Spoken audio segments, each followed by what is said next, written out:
So welcome. If you're new here, I typically going to start off with a little story and try to relate to something that's found within the evening study. Tonight, focus first of all on a set of eyes watching. I want to ask if you've ever done this. If you ever thought, the conditions are right, I think I can get away with something. It's a dangerous thought, isn't it? But many years ago, in my immediate family, we lived up at Dalhart, Texas, way up in the Panhandle for a few years. Missed home, and we would oftentimes do Wednesday night Bible study and service, try to have everything packed, hit the road, drive to Wichita Falls, late at night, obviously, get to see family a couple of days before we head back. So this was one of those Wednesday nights, and it was in the winter, and there was snow and ice that had been falling for a while. It wasn't like it popped up out of nowhere. So in hindsight, one of those times you probably shouldn't have taken a trip of that length in darkness. A trip that usually took, 3 hours, all things being good. It took about 4.5 hours that night. And of course there's concern on grandparents, that you're hauling little grandkids in the dark, in the snow and the ice, and you're coming anyway. Yes, we're coming. So out in the middle of nowhere that night, one of the bridges was so iced over, they had it closed off, and you just detour, down the exit ramp, go around back on the highway, and keep going. It was so icy that even at, 10 miles an hour, whatever, we're just putting around this bridge. Car slid off the road, and there we are in the bar ditch. I thought, my first thought is, if I have to call Dad, probably call Joe first. Anyway, thankfully the tires caught in the grass and stuff. We were able to get back on the road, ease on around, drive on to Wichita Falls, and made it. And I'm thinking, I think I can get away with this, right? It was dark. Nobody's going to know. Nobody was out there reporting on it. Well, the next morning I get up, breakfast time, come walk in the living room. Dad's standing at the front windows looking out the blind. He doesn't even say hello. He says, "Looks like you've been driving through the pasture. What happened?" And I'm like, what? Now, this is not our vehicle, but I put this picture together then at the bottom, the ice and stuff still hanging on the car. And there's just a couple of blades of grass or weed or whatever from that bar ditch that are stuck between, the bumper and the grill and just hanging off the car. And he immediately surmised, "Nolan, where you been driving?" And he was right. Had to tell him. Not any fault, not anything bad that I had done or anything wrong, but put us in a situation. And so he's asking about it. The nation of Judah, by the time of Zephaniah's day, was so far removed from God that some of them at least thought, whatever we do, God either he won't care or he might not even notice. I think we can get away with this. And so for introduction, chapter 1, verse 12, this will come to pass at the time he's talking about, I'm going to search Jerusalem with candles. I'm going to punish men that are settled on their lees. And here's their thinking, what's in their heart. The Lord won't do good, neither will he do evil. Just really doesn't matter. We can live like we want. And we'll talk about in a little bit some of the things Zephaniah is going to bring to their attention that were displeasing to God. But we can do these things. The problem was they had been so far removed from God. It's never that God has, moved or gone away or is out of sight or can't be found, from where he is. He stays true. It was them having moved away, and that's always the problem with sin or with doing wrong, right? As this verse bears out. So I put on there as a kind of a companion verse, a thought out of the New Testament. Does anybody remember what Hebrews 4:13 talks about? Just got that one stuck in your mind, or maybe it was your daily Bible reading today. Verse 12 there talks about the Word of God that's discerning, right? Can cut between the heart and soul, discerning our thoughts and the intents of the heart and all this. Verse 13, we live our lives before one that does what?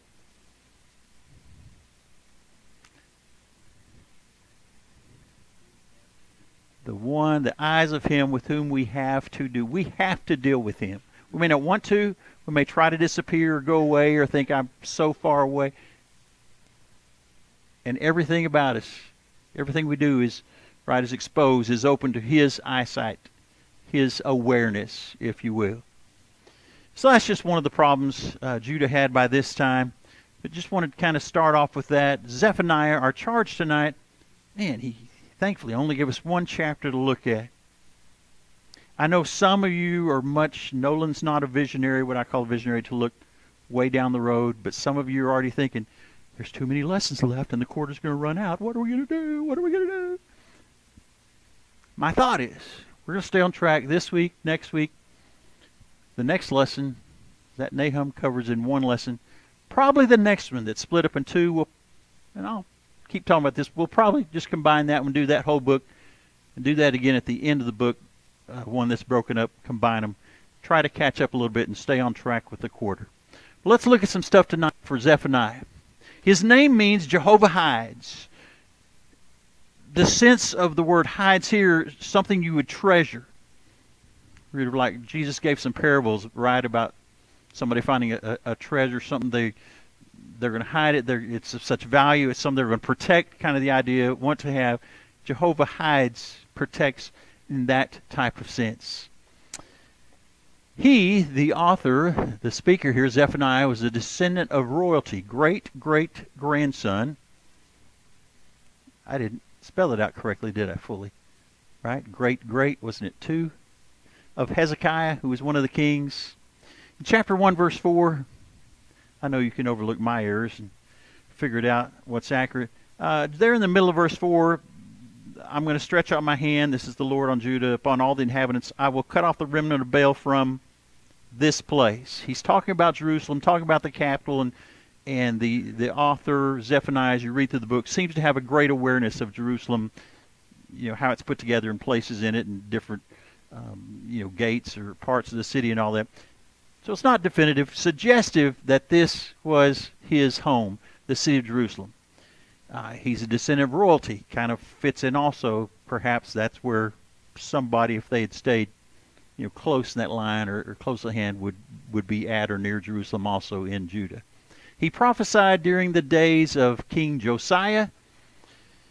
We keep referencing time to time different kings, and that's usually, if there is any timeline for these minor prophets, it's probably because in chapter 1, verse 1, or the first couple of verses as here, it's going to identify. If there's anything about them, they prophesied in the time of King blank. And that historically then, go back and kind of figure out that that's going to put his prophecy somewhere in the timeline around 630 to 625 BC. He is sent primarily to Judah. The thrust of the book is towards Judah. Next week, Lord willing, we are going to get into some sections where he is addressing some other nations round about them as well, what are often called by the prophets heathen nations. They're not the chosen people of God. They're not of Israel, descendants of Abraham or whatever. And so he's going to address some of those as well. And it's going to be similar prophecy. What's happened to Judah is going to happen to them because they have sinned also. No surprise there. But just looking at, getting the sense of the time frame of this, 630 to 625, we keep mentioning, as we looked at different ones talking about Israel in weeks past, Israel carried off 722 BC, so that's already passed and gone. The Assyrian nation have hauled them away. We know historically, hopefully you're starting to put some of these things in your brain. What time frame roughly is Judah going to disappear into captivity? A year? 586. Yeah, thanks. So you look at this, we're getting down pretty close to that. I mean, they don't know that yet. Zephaniah is going to tell them, the day of the Lord is coming, it's nigh, it's very near, he's even going to say. But you can see as a matter of time span how close they were to the being carried off. He mentions a couple there, if indeed he was a contemporary with Nahum. Nahum in his prophecy singles out, addressing Nineveh, their downfall, and Zephaniah, though, is talking to Jerusalem and some other nations round about as well.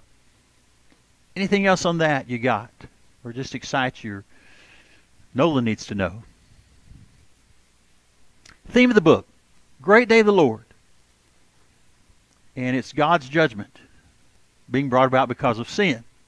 Of course, purpose. He's trying to lead the wicked to repent. He's going to talk about remnant a couple times. We're going to note an interesting use of it here in a little bit if we get there. But I want you, the don't miss combo in this book, which could probably be said in a bunch of, if not all, the prophets.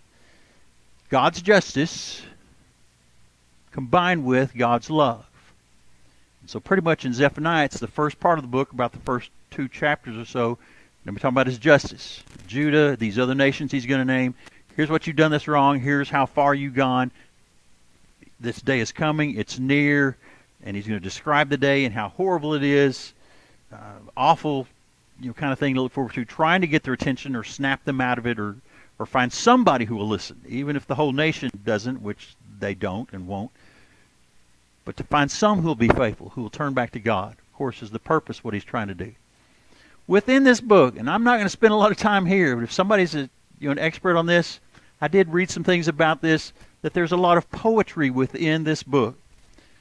Now, I can tell you my little Harrell Elementary and, Northwest Junior High, and even I'll say at Hershey education background. When I read through this book, I'm not seeing poetry like I was taught poetry or had to deal with poetry, which was never one of my favorite subjects.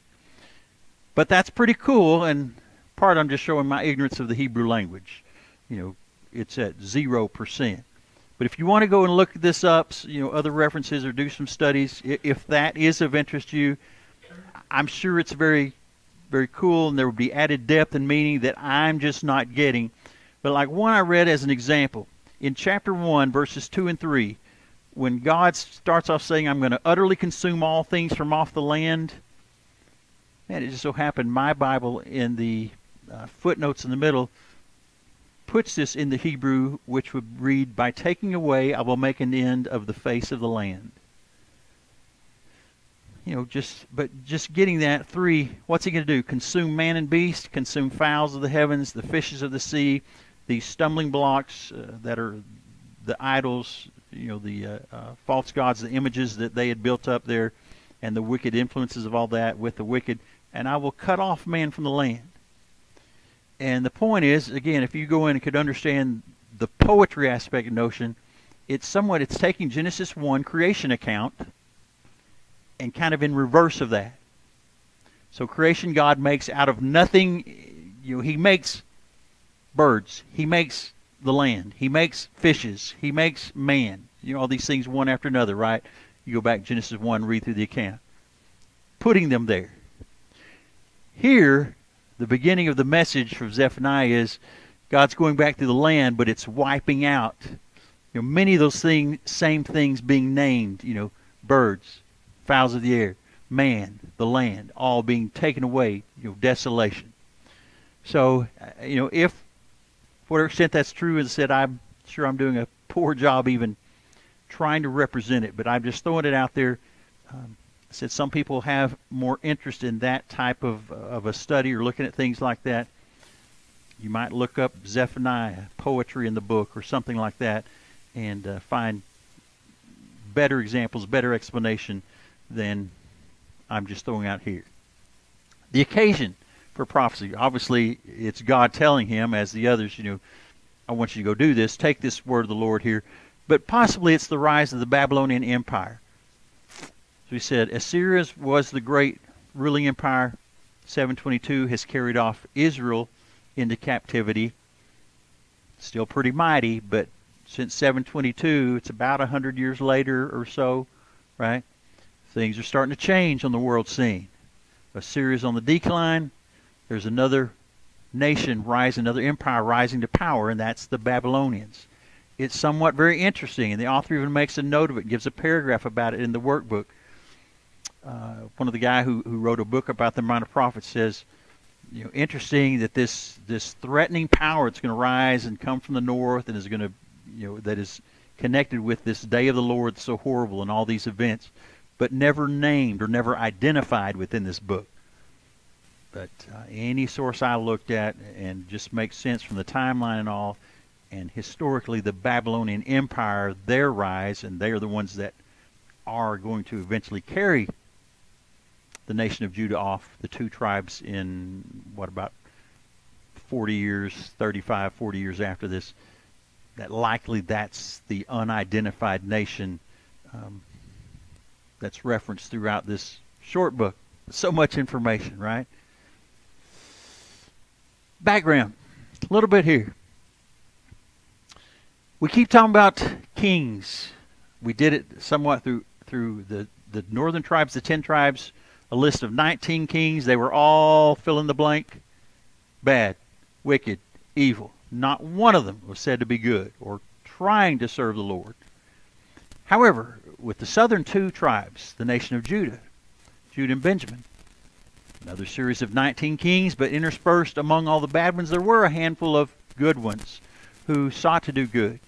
So we got this succession of kings right down towards the end. Hezekiah, his son Manasseh, he's replaced by Ammon, and then Josiah.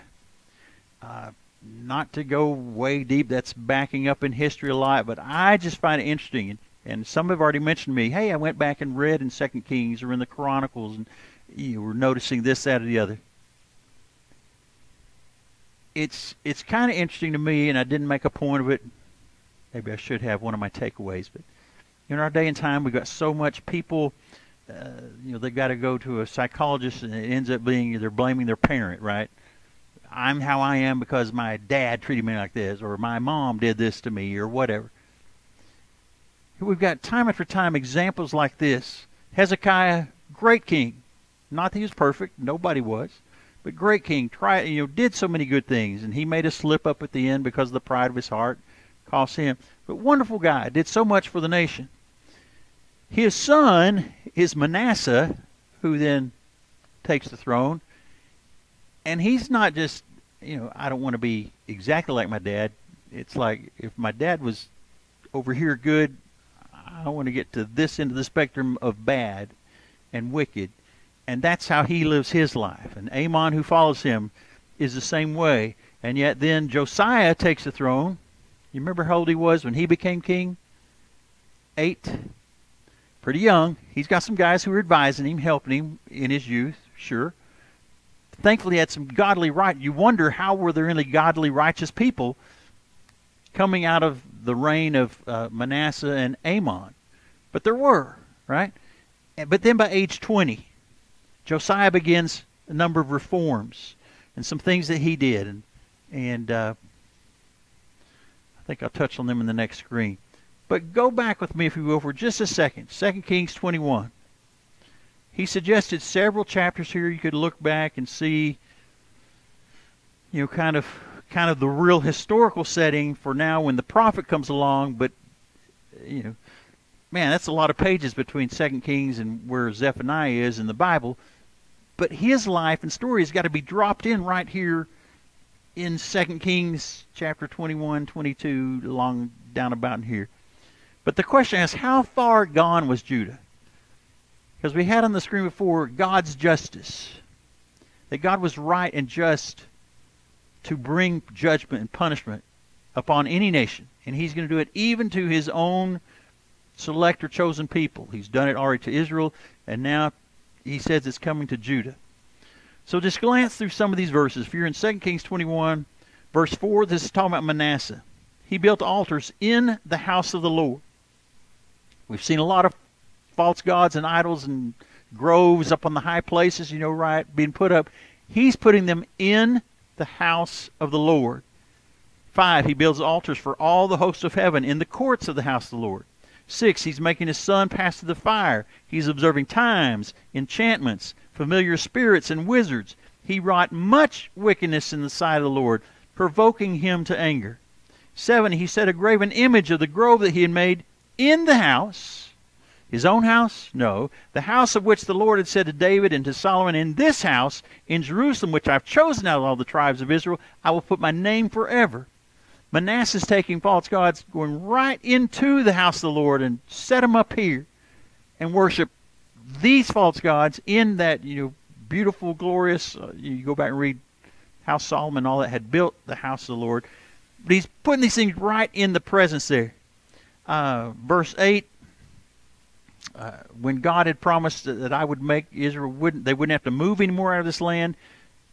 What condition? If they will observe to do according to all I have commanded them, if they would do according to all the law that Moses commanded them. But they hearkened not. Manasseh seduced them. Here's kind of the main verse I get out of this section.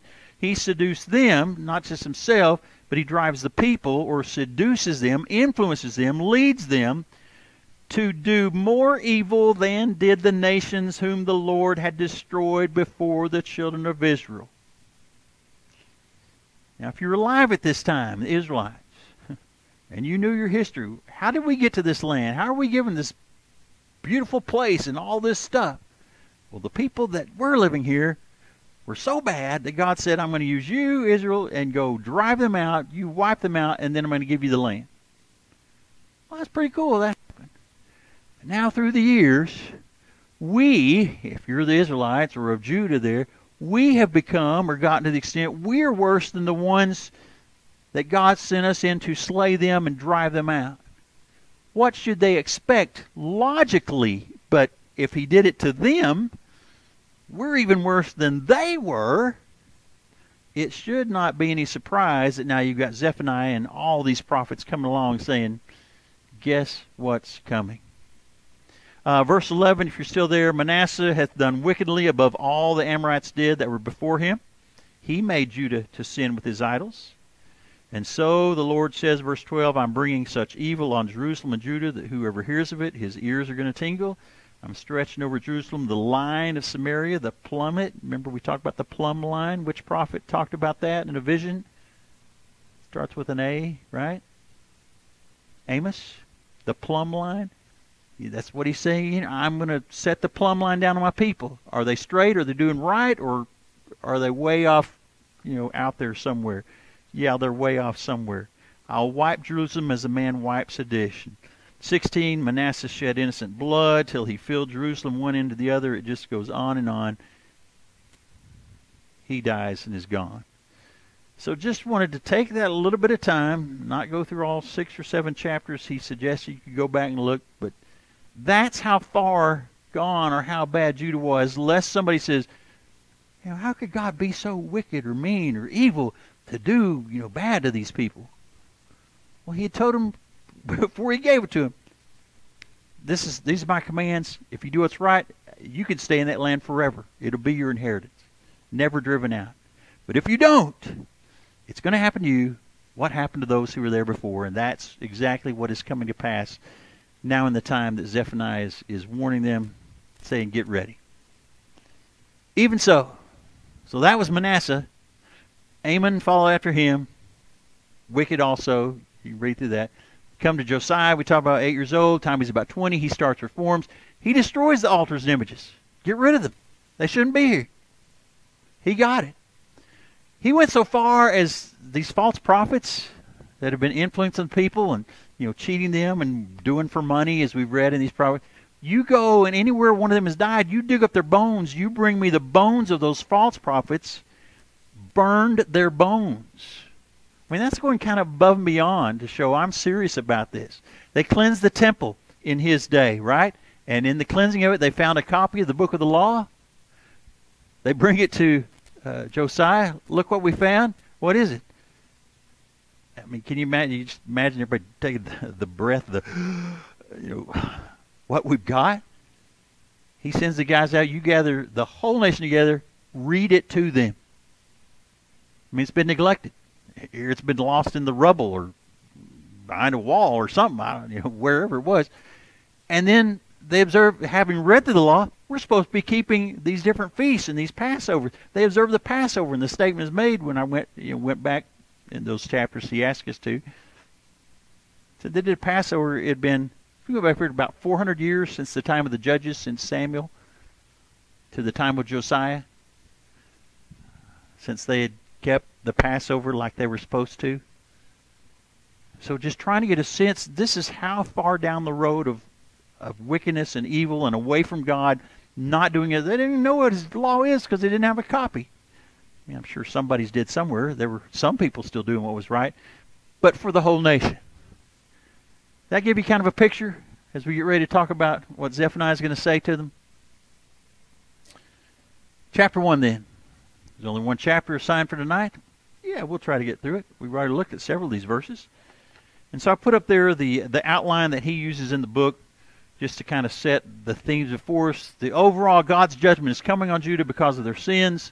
And then he's got it broken down, chapter 1, into these three sections. God will utterly consume because of their many sins.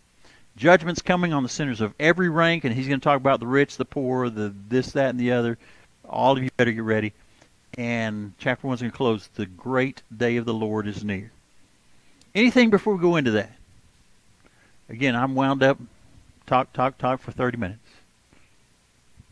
There's other smart people in here.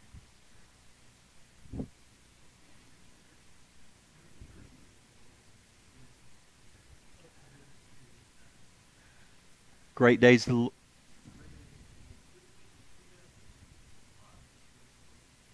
Yes.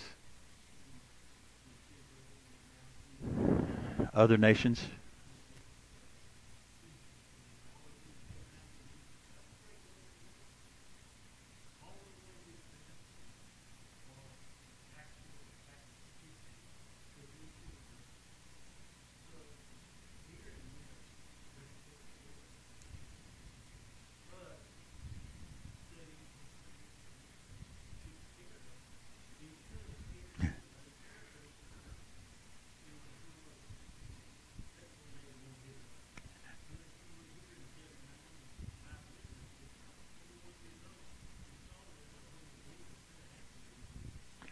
Like I described, historical things, they could look back, yep, or find eyewitnesses or read the account, but here they're like, Lord, he's not going to do good, he's not going to do evil.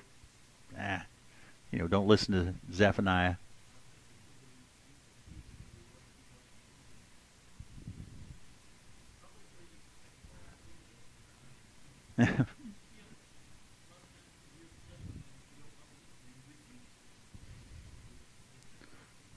They are. They are repeating it, aren't they? Exactly. Yeah, interesting. And he talks a lot about that in this, as he has in other prophets. But through here, that statement, thank you, Doug, the day of the Lord, great day of the Lord, that day, different phrases like that. And he brings examples. There are many prophets that have used that to mean having a right then meaning for the nation that he's talking to. That phrase certainly can look towards the end of time, when the world's burned up and dissolved and all nations come before him and all that. But you look at the context clues as he brings out and says, read through here carefully. One of them he's talking about all these people that are going to find their houses and all these stuff they built up is going to be given to somebody else. Well, that's not end of time because everything's burned and dissolved and gone, according to Peter's words. And also it's talking about for them an immediate context or meaning of judgment that was coming upon them. All right, let me look through some of this, and some of these verses we've already hit on, like verse 2 and 3, the poetry, but just getting the gist of that. Utterly consumed, I think, is the point to be brought forth out of these verses. And it's everything that he's listing off: man, beast, fowls, fishes, the stumbling blocks, cut off man from off the land, says the Lord. Which verse is it? 4 through 6. Several types of sin named as the basis for this judgment. Let me look here. Oh yeah, it's in verse 4. Sometimes you got so many things you're wanting to say you can't see the word you're looking for right there in the verse. Middle of verse 4. I will stretch out my hand on Judah, upon all the inhabitants of Jerusalem. I will cut off the remnant of Baal. That just struck me as odd, right? All my life growing up, you hear teaching about the remnant. Oh, that's where the prophet's going to come to, the positive, the hope at the end, right? After all this bad and the sinners are wiped out, there will be a remnant, a leftover of God's people to be saved or to come back and establish in the land. And it's used that way so many times. Here the word remnant, same definition, same meaning, but is not to the positive or the good, but the remnant of Baal, the ones that are still left or hanging on or have made it this far, he's going to cut off even them from this place, from Jerusalem, from the land which God is going to preserve. And the name of the Chimerims, he talks about the priests of these false gods or idols that were influencing the people as well. So on page 74, then he lists out three groups that materialize as a result of this, having brought these idols in and the great influence of it for all these years. Those that worship the host of heaven, one of the groups. Second one, those that worship the Lord, at least in word, maybe in some of the actions, but they also worship Malcolm. He talks about having a divided loyalty, claiming allegiance to God on the one hand, and also this Malcolm that he says from a Phoenician word, root word, that in their language equates, we usually read as Baal, written into the English or other languages, which to them was the head god of all gods, the top god of all the deities. They had many gods around, and the top one for them. So yeah, hang on to in name, or if somebody said at one time, or my parents or somebody used to worship this Jehovah, we'd better do that. But I believe in this one also, and giving him worship as well. And three, the third subgroup, those that are turned back from the Lord, that we looked at, who become indifferent, unconcerned about God. They didn't seek the Lord. They don't inquire him. Verse 6. That's, again, just, we see some of these markers of how far away they've gotten from God. And just that phrase, did that one strike you? If you go back in the books of history, like Judges and Joshua and the King books, a lot of times, some enemy's going to attack or something. What would the king or the head guy do? Time out, before we go to battle, they would do what? We need to find a man of God or a prophet, and we're going to inquire of God. We're going to ask. We're going to take this. Hey, here's the situation. Should I go to battle? Should we do this, make this covenant? Should we whatever? They would go inquire of the Lord. Sometimes they listened, sometimes they didn't. But here at this point, they quit doing that. Quit asking of Jehovah, not seeking his counsel. Verse 7 and 8. This judgment's coming on all the ranks, on the princes, the leaders, on the thieves. Verse 9, those who are filling their master's houses violence and deceit. 10, 11, even on traitors. And we've seen so many times the use of deceit and oppression of the poor to put more money in my pockets by trade, by merchandising, by mistreatment of them. 12 and 13, the indifferent and the wealthy. And we looked at this verse as well. And then 14 through 18, the great day of the Lord is near. It's near, hasteth gratefully. Just look at a couple things. I know you've had time read through this. Verse 10, it struck me there's some auditory effects as he starts talking about the desolation to come, right? Look at these words in verse 10. Noise of a cry, a howling, a great crashing from the hills. Right? Sounds that you would hear. By verse 15, they are visual type effects. It's a day of wrath, trouble and distress, waste, desolation, darkness, gloom, clouds, thick darkness, day of trumpet and alarm.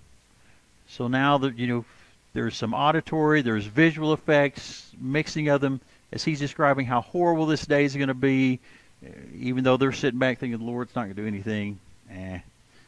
He doesn't care what we're doing anymore, or he's not even the right God. We're worshiping a different one, perhaps, with some of their thinking. So I will bring distress on men. They'll walk like blind men because, verse 17, they have sinned against the Lord. And 18, their silver, their gold is not going to deliver them. They'll be devoured by the fire of his jealousy. Interesting phrase there. And he asked us to look at that in our workbook. Did you get to that? Other places where this expression is used? The thought question, bottom of page 76. Anybody find one or two or a dozen? You're thinking Exodus 20 in the giving of the Ten Commandments, verse 5 and 6. What's the very first command God gives? I'm a jealous God. You're to have no other gods before me. Don't make any of these graven images. He doesn't allow serving other gods. His jealousy, he talks about in there, and I will visit the iniquity of the fathers upon their children to the third and fourth generation. There are consequences for doing that, he said. Deuteronomy chapter 4, verses 22 and 24. Moses warning them. He's about to die. Knows I'm about to be gone. You made a covenant with God. If you'll serve Him, do what's right, things are going to be awesome. But if you break that covenant, if you make graven images, here's God's consuming jealousy. It will be a consuming fire that He's going to bring upon you. He told them that, hundreds and hundreds of years before the time these prophets are giving Him a last warning, and it's about to happen. Then also, looking ahead within the book, in Zephaniah 3, verses 8 and 9, he's going to use the phrase again, into verse 8. All the earth shall be devoured with the fire of my jealousy. Right? It's this punishment that He's bringing upon them. But if you carry the thought, keep reading into verse 9, then I will turn to the people of pure language, and they can call on the name of the Lord to serve Him with one consent, and on and on. Here's the remnant. Here's the reestablishment. The fire of the Lord's fire of His jealousy, it devours the nations, but it's going to be used to purify the land, clean the land, set it back up for His people to come back. It'd be set up, and God would establish His throne, and as the prophets talk about in other places. So it's a great, powerful phrase. I hope you looked at that and let that kind of sink in. But there would be a positive purpose for it as well. Getting rid of the wicked and evilness, but purifying. Okay, first two of these takeaways He's put in the book. Third one I added. The Lord can be, and He wants to be, found. Referencing back to chapter 1, verse 6, right? Those that had quit inquiring, they haven't sought the Lord, they haven't inquired for Him. But do you remember what Paul says on Mars Hill in Acts chapter 17? These verses down here along about 27, 28. He's going to quote something from your own writers who have said this and that. If haply we might seek Him and find Him, though He be not far from us. The Lord's there. He wants to be found, but He's left us this choice. He didn't make us robots and just pound it in our head or put it in some code that we have to serve Him. He wants to be found. He can be found. So the fault was on the inhabitants of Judah, that they had turned back. They were not seeking the Lord. They did not inquire for Him. Great introduction. Next week, Lord willing, we'll have chapters 2 and 3 and keep pushing through Zephaniah. Thank you.